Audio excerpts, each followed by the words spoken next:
Springfield Art Museum broke ground today on phase 1 of its renovation and expansion project. Missouri Senator Lincoln Hough and Springfield Mayor Kim McClure attended this morning's groundbreaking. They revealed the concept of the new museum with the help of a pretend dynamite plunger.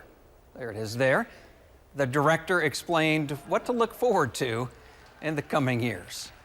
Also adding many visitor amenities. We're adding new gallery space, new education space, more community programming space, and really connecting better with our grounds and the surrounding park and neighborhood.